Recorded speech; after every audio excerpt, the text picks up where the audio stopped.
Hey guys, my name's Ben Howard. Today we're going to be checking out what I'm going to have in my bag for the 2024 season. For this season, I'm going to be representing two different companies. The first one's going to be Upper Park. I'm going to be on their ambassador team for the season, and I'm going to be using their Pinch Pro bag. This is their cheapest bag, and considering that it's less than $100, this is one of the nicest bags I've really ever used. If you want to check these out, I'll have a link in the description down below. The other company I'm going to be working with is Goliath Discs. They're going to be my main disc sponsor for this season. With Goliath, I only have to have 50% of my bag being their discs, so half just Goliath, half open bag, which is going to be really nice because I like to change things up throughout the season, as you'll probably be able to tell throughout the season. But let's go ahead and get into the bag. So, first things first, you always got to talk about putting putters. And for me, this season, I'm going to be using the OT Genesises from Goliath. These are some nice, reliably straight putters that have a ton of glide. Like, I was putting with Lunas before, and the thing I liked about Lunas was they had a noticeable amount of extra glide compared to a lot of other putting putters. These have even more than the Lunas, and it's like noticeably more than the Lunas. So if you like Lunas but want like a deeper putter and still want that extra glide you get out of them, these are amazing. I can stand still putt these to about 40 feet pretty comfortably, and even doing like reaching back just a little bit more and getting a little bit spin on these, I can get them out to 60 feet standstill.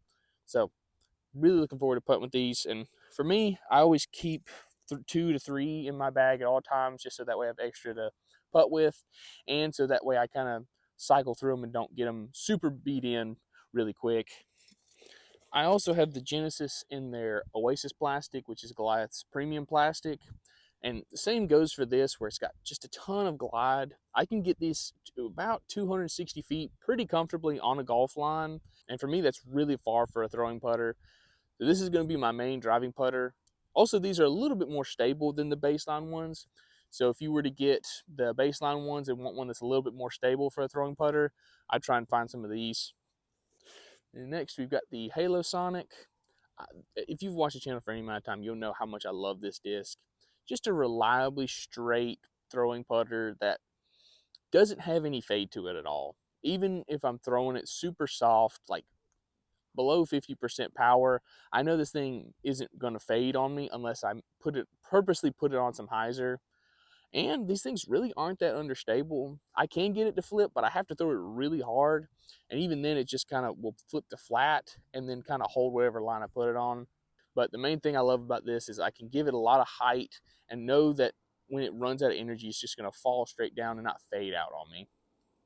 My last throwing putter is going to be the P3X from Discmania. This is the new Glow C-Line ones, just got out of the mystery boxes. These are just nice and reliably overstable, but still have a nice amount of glide to them. And even with it being like a beaded putter, it's really not that deep at all. And I really like having this in the bag, especially just to complement the Genesis, where I know the Genesis is something that I could put on some anhyzer, get it to hold the angle and flatten out. With this, I could put on that same amount of angle, get it to kind of have that same flight, but it's more so going to flatten out and push straight instead of giving me that panning flight. Or if I throw this flat, it's going to push straight and fade out, whereas the Genesis is just going to go dead straight. All right, then moving on to my approach putters. My straightest approach putters, my savior. This is the new Sense plastic ones that are just even a touch more straighter than the Grand plastic ones. I just like having these because they are overstable, but compared to a lot of other overstable approach discs, these are incredibly straight, but still give me that nice, reliable, like torque resistant flight on forehand and backhand. And I also love having this for like forehand rollers where I want to just kind of push straight and then like give me a nice gentle fade or a roll off to the left, I guess you'd say. Next in stability is the Zone with the ringer top. I really like the Zone, but I was always getting inconsistent releases with these. But these ringer top ones just give me that little bit of extra consistency that I really needed out of a Zone. The groove track fits perfectly in my forehand grip and just gives me a nice consistent spin. When it comes to the flight though, these things just exactly what you expect out of a Zone. Something you can hit hard, know it's going to push straight for a long time and give you a reliable finish, or you can give it a touch anhyzer and it'll kind of just push straight with a Still a gentle finish. Then my last approach putter is the Pillar from Goliath Discs. This one's in their OT plastic. These came out a little bit more stable. If you get the Oasis ones, I think they're a little bit straighter. It mainly just depends if you have one that's puddle topped or not. But these things are reliably overstable, even more so than the zones. Just something that I can rip on a nice amount of anhyzer, know it'll like flatten out and even kind of finish to the right for me depending on how hard I throw it. But the main reason I have this in the bag is because it has a lot less glide than both the Sense and the Ringer zone. This gives me the same kind of flight that I like getting out of the Sonic, where I know I can hit it hard and just know that it's not going to go near as far as most of the other forehand approach discs. These I can barely get past 200 feet most of the time. Next, we're going to be looking at my mid-ranges, starting with the most understable one. We've got the Uplink from MVP. Just a nice, reliable, understable mid-range. The main thing that I'm getting out of this that I really like is that I don't have to hit it hard in order for it to give me that nice flip up to turn over flight. I know even if I hit it at like 60 to 70% power, this thing will still stand up and turn a little bit for me. So it's just nice to have that reliable, understable disc, especially for woods courses. Then we've got the Gyra from Goliath discs. These are more of just your like Mako 3, MD1s, those reliably straight to slightly understable mid-ranges.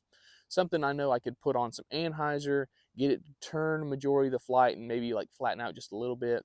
Or put on some hyzer, know it'll kind of push straight, but ultimately give me a nice finish.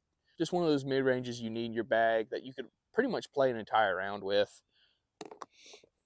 Then we've got the Redemption from Goliath, and this is just a step up from the Gyra. If the Gyra is a Mako 3, this is more of like your overstable Buzz, where this is something I can hit flat, and I might get a little bit of turn out of it, depends on the run. These white ones are pretty stable, but if you get some like the red ones that are a little puddle topped, they'll give you a little bit of turn. But this one typically just kind of push straight and then give me like a gentle fade. Or if I put on some anhyzer, this is something I know I can kind of get to flatten out and push straight. Whereas if I put the same angle on the Gyra, it would just kind of turn over and kind of pan out. So it's basically the same relationship the Genesis and the PX3 have, but this is just in my mid-range slot. Then the last mid-range I have is the Supreme Fugitive. These are just nice and reliably overstable. If I put on that same angle I was talking about with the Redemption and the Gyra, give it that anhyzer angle, it'll just kind of flatten out and even give me a little bit of fade back to the left on the backhand. So just always nice to have in like headwind situations, or just like those situations where you just want to throw something flat and hard and don't want to even think about having it go even straight, just have it just finish to the left. Next, we're going to be moving on my fairway drivers. My flippiest one is this blue Oasis Enoch from Goliath.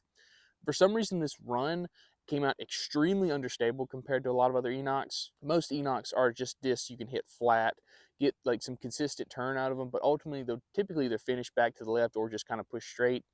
This one is almost a roller disc. Like this is something I can hit on a ton of hyzer, get it to flip up, and even turn a little bit for me.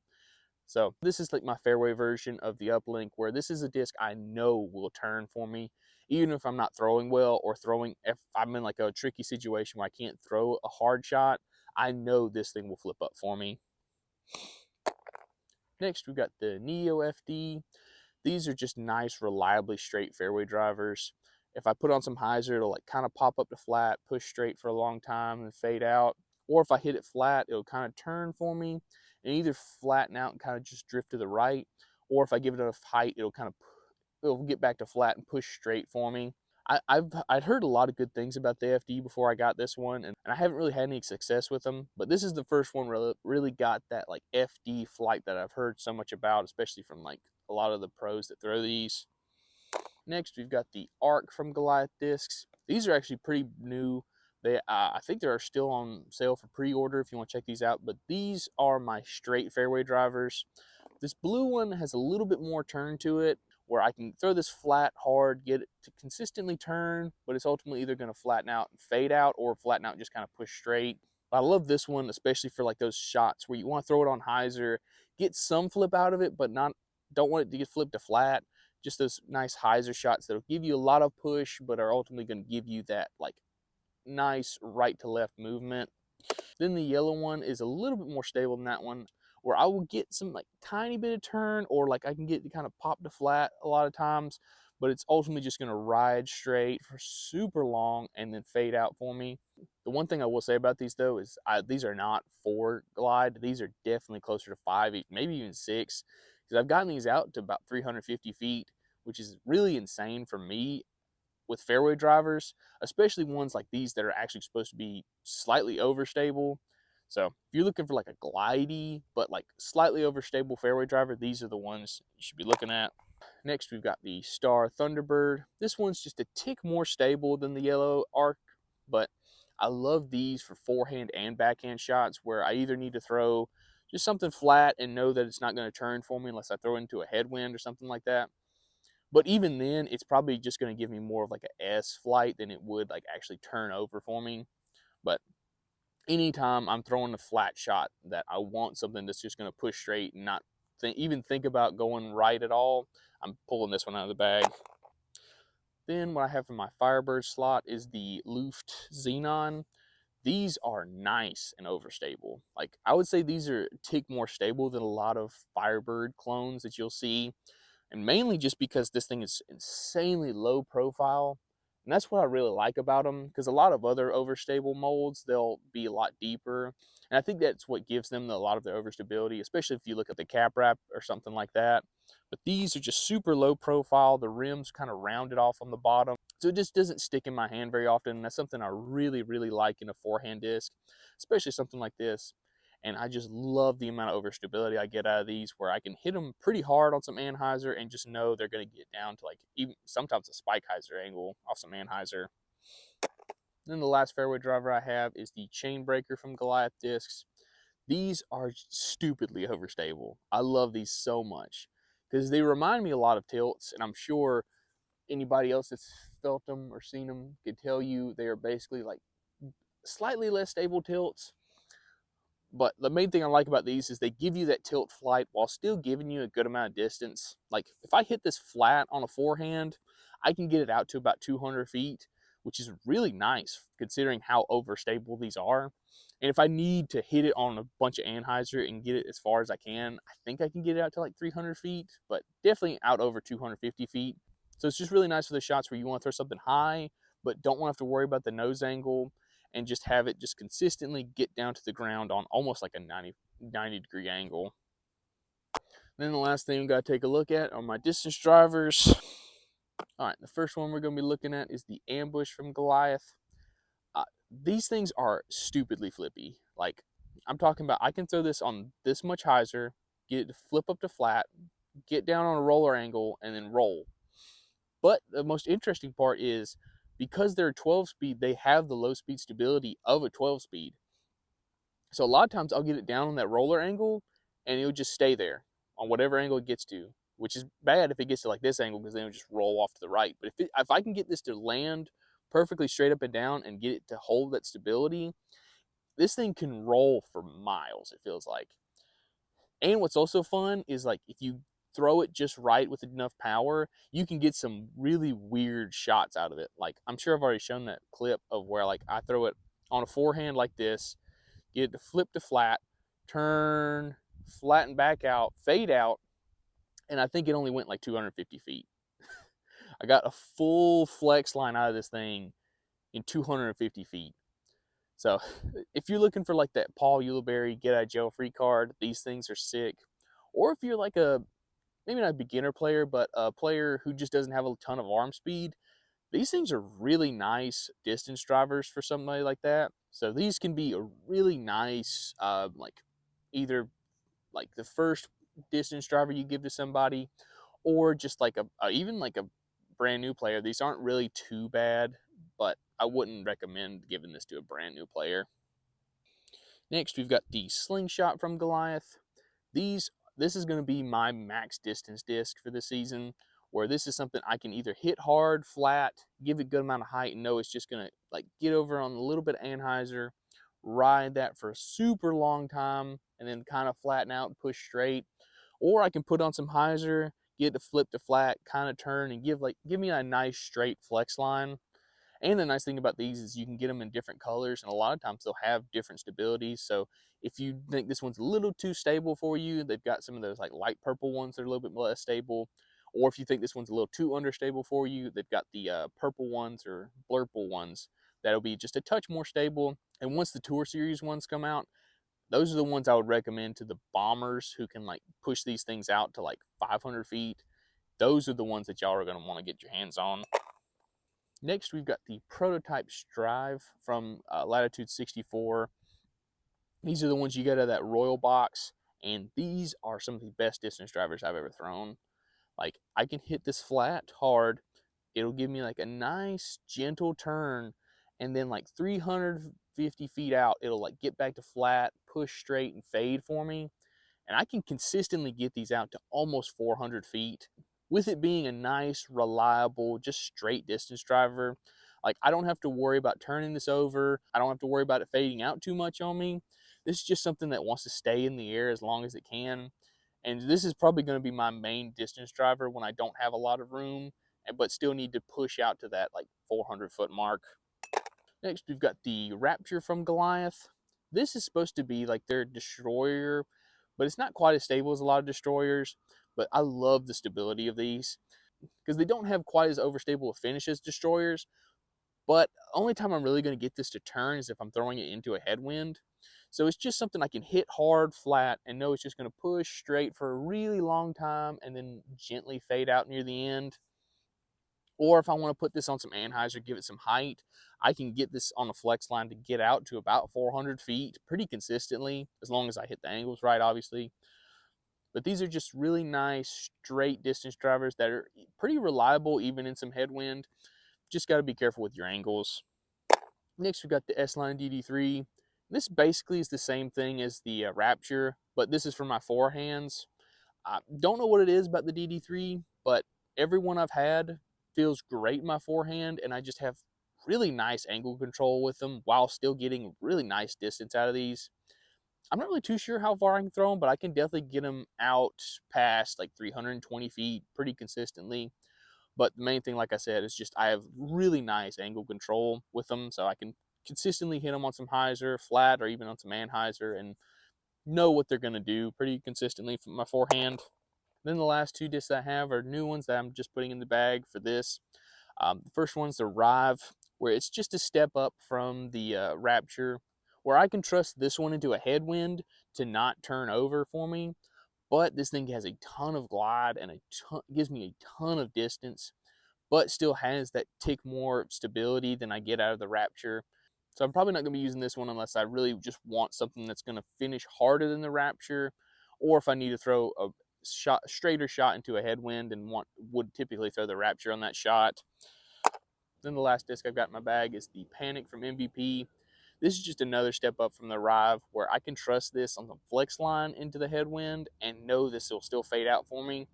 Or if I just want to throw a high shot, and kind of like what I was talking about with the chain breaker, throw it out to the right, high, hard, and know it'll get down on a really nice spike hyzer angle and won't really move too much. And with having such a big rim and being so overstable, I can get some really nice skip shots out of these if I can control the angle well enough. So just another really reliable, overstable distance driver.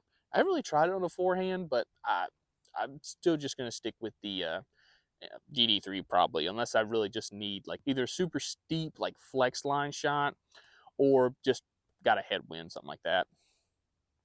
But yeah, guys, that's everything in the bag. The only stuff I have in my bag other than discs pretty much are just like stuff for filming most of the time. Like I have a little USB I'll keep in here that I could plug into my phone and save videos off of there if I ever like run out of storage or anything like that. And I've got some of those battery packs that double as hand warmers if I need them. The only other thing I have in here that's pretty unusual, I would say, is the Touch. I like having this just because not only does it give me extra space in the bag where I could fit 3 putters in this pretty comfortably. So if you want to, you could probably fit 4 or 5 drivers in this. But like it says, it's also a towel. So if I for some reason forget a towel, or for playing in the rain, I'm just trying to keep my putters dry.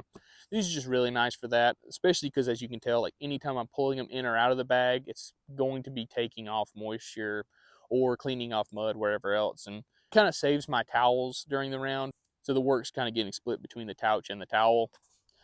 But yeah, that's everything I've got in my bag. I'm really looking forward to this season. This was really fun because this is the first time I've really sat down and tried to like map out my bag and figure out, okay, I need this disc for this shot, this disc for this shot. And really gives me a lot of confidence going into the season because this is the first time I really felt like I have a complete bag. So I would highly recommend if y'all try this, even just for yourselves, because it gives me a lot of confidence going into tournaments knowing that I have every shot I need in my bag. But yeah, thank y'all so much for watching. Please like and subscribe, and y'all have a good one.